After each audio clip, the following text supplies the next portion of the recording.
2,6% fue la inflación del mes de abril. Recordemos que marzo tuvo una inflación arriba del 3%, 3,4% si no me equivoco, impulsado un poco por la estacionalidad de marzo y por la guerra en el Golfo que hizo subir el precio de los combustibles. Este es un número que no termina igual de generar confianza, por lo menos en los términos del gobierno, porque, claro, 2,6 sigue siendo una inflación altísima. Por eso estamos en contacto con Martín Epstein, que es del Centro CEPA. Martín, ¿estás por ahí? Hola, ¿me escuchás? Ahora sí. ¿Cómo estás, Martín? Ahí estamos. Un gustazo bien, saludarte. Un gusto, che. Bueno, primeras impresiones del dato de la inflación del mes de abril, ¿cómo lo vís, cómo lo considerás en este contexto? Mira, lo primero es que no sorprende. La verdad que todas las consultoras hablaban de este dato. El relevamiento de expectativas de mercado marcaban un poco este rumbo y el dato de inflación de Ciudad de Buenos Aires dio 2,5, 2,5, medio que preanticipaba el 2,6 de hoy. Como decías recién en la introducción, es un dato que está lejos de ser un buen dato, ¿no? Primero porque con el brutal ajuste que viene haciendo el gobierno en los últimos 2 años, estamos teniendo una inflación que es superior a la que teníamos en 2015 en términos mensuales. Con lo cual difícilmente el gobierno pueda salir a pechear diciendo este es un buen resultado. Lo otro es que habría que decir que el dato está un poco cegado porque están usando la metodología que deberían haber cambiado, y con la metodología correcta, la que INDEC dijo que iba a usar a partir de enero, la inflación te hubiese dado 2,8. Ahí recordemos que, ¿no? Perdón, te completo un poquito, recordemos que se va la baña de el INDEC porque no le dejan aplicar la nueva metodología, que en realidad es una recategorización de el peso que tienen determinados elementos, determinados factores en la canasta total, ¿no es cierto? Hablabas, Martín, de eso porque, por ejemplo, vivienda y servicios dio 3,5, ¿no? Exacto. Y si vos te fijas, los rubros de servicios vienen creciendo por encima de los bienes en el último tiempo. En el acumulado tenés 12,3 en lo que va del año, hubiese dado 12 con el nuevo índice, pero además es un índice, es un dato que es muy, muy malo, pensando en que el gobierno logró aprobar en extraordinarias un presupuesto que preveía un de inflación para todo el año. Un 10%, se ¿no? Comió... Sí, 10,1 para todo el año. 10,1 y ahora vamos 12,3. 12,3 según el índice actual, 12,7 si lo medís con el índice actualizado.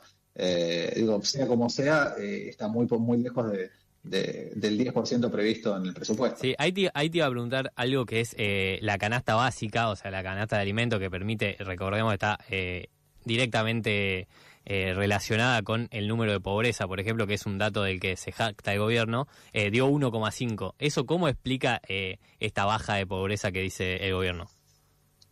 Bueno, el dato de pobreza tiene un montón de sesgos metodológicos que el gobierno intencionalmente no explica. El primero es que estás en un escenario en el que la cuestión de precios de alimentos incide directamente en la configuración de la canasta básica, pero después en la canasta básica total, que es la que incorpora otras variables más allá de los alimentos, estás usando una metodología vieja. Entonces, en ese pasaje de la canasta básica alimentaria a la total, estás guardándote algunos puntos de inflación. La segunda tiene que ver con que la medición de inflación y la medición de pobreza, sobre todo, está empujada por la encuesta permanente de hogares. Y la EPH modificó sus preguntas en los últimos 2 años. Entonces hay una medición diferente ahora de cómo se consideran los ingresos. Claro, no comparable, digamos, con la medición anterior, decís. Exacto, en realidad lo que hicieron fue romper un poco la serie de la EPH, cambiando las preguntas y preguntando de otra manera por la captación de ingresos. En realidad, la encuesta anterior no contemplaba, por ejemplo, que, el ingreso vinculado con planes sociales no era considerado ingreso, mientras que ahora sí. Entonces, claro, vos antes, no es que la realidad de las familias implica un ingreso mayor, sino que ahora el INDEC considera un ingreso que antes tenía que no se contaba y ahora sí se cuenta como parte de los ingresos. Estamos hablando con Martín Epstein, él es periodista económico y integrante del CEPA. Hicieron 2 informes que me interesaron. Uno, ustedes vienen siguiendo la cantidad de empresas que cierran a lo largo del gobierno de Javier Milei, y la cantidad de empleadores, por ejemplo. Ustedes dicen que hay 24.000 empleadores menos, ¿no? En lo que va de la gestión de Sí. Milei. Sí, el dato es un dato duro, es un dato que no es discutible desde el origen porque lo tomamos de la Superintendencia de Riesgos del Trabajo. La SRT, viste, Sí. la que esencialmente regula a las ART, y entonces cuando vos tenés un trabajador en blanco, un trabajador registrado, bueno, contratás una ART. De ese dato de la Superintendencia a febrero, que es el último dato disponible, nosotros damos cuenta de una caída de 24.437 empleadores, o sea, empresas o unidades de negocios que se cerraron en el balance. ¿Sí? Esto siempre hay que aclararlo porque no es que se eliminaron 24.000, pero no estamos contando las que se crearon. El saldo te da 24.437 negativo, y esto impacta en el trabajo registrado, que viene perdiendo desde que empezó el gobierno de Milei 327.813 puestos. ¿Sí? Esto es laburantes que se quedaron o bien sin laburo directamente o bien que pasaron de un trabajo formal registrado a un trabajo informal no registrado. Bueno, esto es consecuencia de la cantidad o la caja de herramientas que usó el gobierno para bajar la inflación, que recordemos estaba efectivamente muy alta al fin del gobierno de Alberto Fernández y Sergio Massa, pero bueno, que repercute muchísimo en el consumo puntualmente y cómo, nada, no sé si, creo que no tenés el dato, pero la cantidad de empleadores que de esos 24.000 que deben responder al consumo interno, ¿no? Es una Sí, locura. te diría que la mayoría de los empleadores tienen que ver con consumo interno y te agregaré una variable. El gobierno nacional, el de Milei, desde que asumió, lejos de generar incentivos para la contratación, eso dijeron, ¿no? En de la ley Bases o ahora cuando aprobaron la reforma laboral, ellos dicen, no, tenemos que generar incentivos para formalizar, para que el empleo esté registrado. O sea, desde la ley Bases, los tipos promueven que los incumplimientos no tengan penas, que se levanten las multas y las suspensiones o las sanciones a los empleadores que incumplen con sus obligaciones patronales. Se han bajado la participación o el costo de emplear en blanco, y sin embargo el resultado es que si vos no tenés mercado interno, lejos vas a estar de poder construir empleo. Bueno, de hecho, Entonces, perdón, de hecho el gobierno se jacta del crecimiento del monotributo, por ejemplo, ¿no? claro, es que es el único rubro que creció.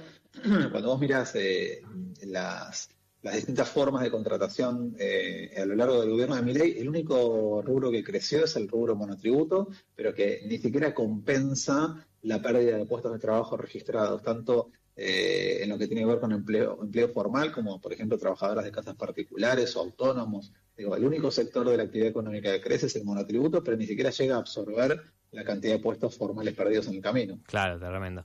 Otro informe que hicieron ustedes es sobre la recaudación tributaria, que me interesa mucho, porque, claro, si vos frenás, le pones un pie encima del consumo, te queda esta otra pata que es la recaudación tributaria y cómo eso afecta en esta meta que quiere cumplir el gobierno de el superávit o del equilibrio fiscal, ¿no?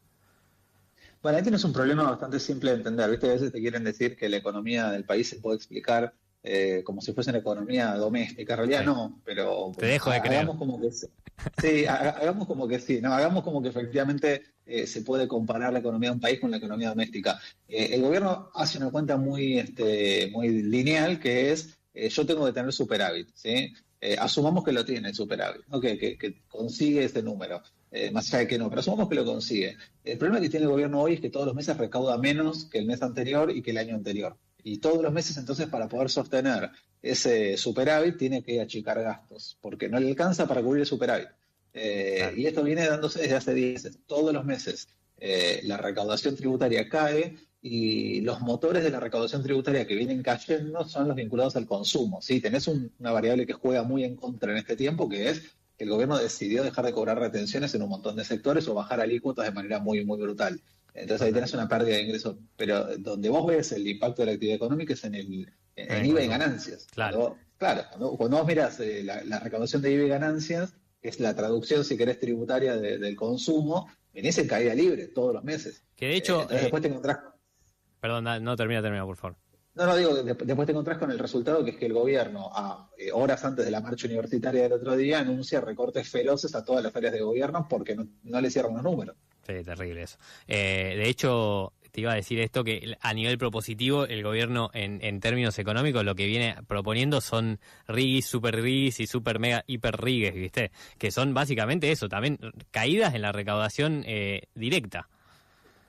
Sí, con resultados bastante escuetos, te diría. O sea, hoy salieron a anunciar, estuvo Adorno intentando lavarse un poquito la cara de todas las estafas en las que está involucrada, viajando ahí a Mendoza para inaugurar una planta, de qué sé yo. Digo, es el primer proyecto que efectivamente tiene un grado de impacto 2 años después de que se aprobó la ley Bases. Y después cuando vos mirás los proyectos que te anuncian, todos los días salen a anunciar un nuevo proyecto por tantos cientos de miles, por miles de millones, no sé qué, en concreto no pasa nada. La mayoría de los proyectos RIGI que se presentaron y se anunciaron son proyectos vinculados con YPF o con empresas subsidiarias de YPF, con lo cual uno puede decir, che, no hay mucha inversión privada en esto, es Sí, el Estado a través de YPF. y te Y agrego lo que algo está ahí, haciendo es meterse. entre paréntesis, que es en sectores donde ya la propia dinámica del sector venía con un impulso enorme, ¿no?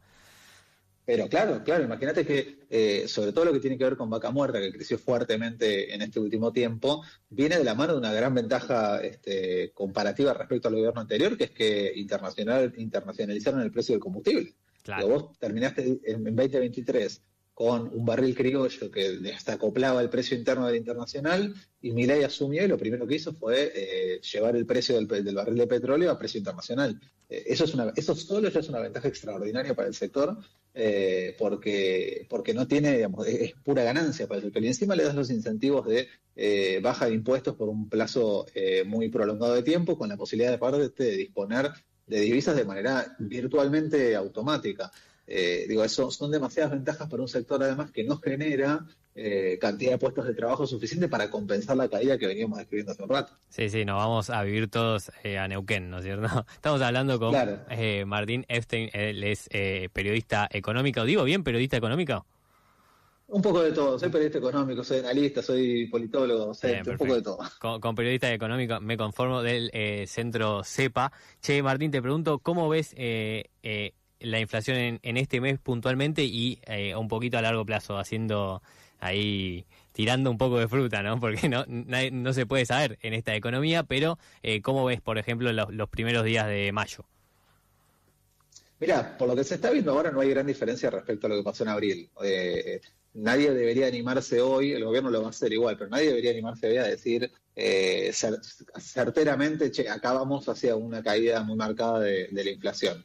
Estamos más cerca de pensar que vamos hacia un nuevo piso en torno al 2,5, que puede ser un poco mayor, un poco menor, pero difícilmente podemos imaginar hacia adelante una inflación que se caiga como un piano, como se suele decir, o que puede empezar con 1 o con 0 en poco tiempo. Lo cual también da por tierra con el discurso monetarista del gobierno, ¿no? Milei siempre dijo la inflación es un fenómeno monetario, asociado con la demanda de dinero.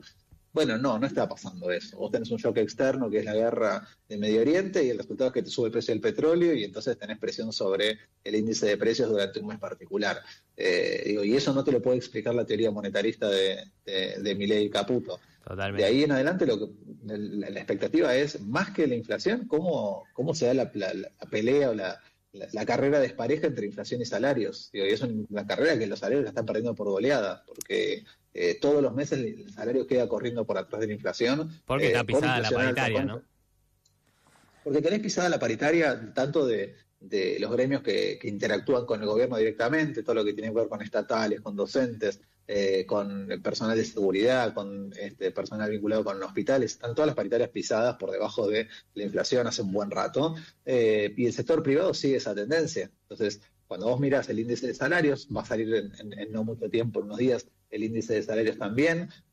Lo que vas a notar es que todos los sectores vienen perdiendo contra la inflación, un poco más, un poco menos. El sector privado pierde en torno a 3, 4 puntos, si no más, en el gobierno de Milei. El sector público está 20 puntos abajo, el público nacional está casi 40 Sí, puntos es abajo terrible. desde la gestión de Milei. Che, hablamos con Martín Epstein, un gustazo hablar con vos, Martín. Y te dejo una, cuando un economista compara la economía nacional con la economía de una familia, hay que contarlos cubiertos, como decía Carlos Saúl. Así es. Nos vemos, nosotros vamos a una pausa y volvemos.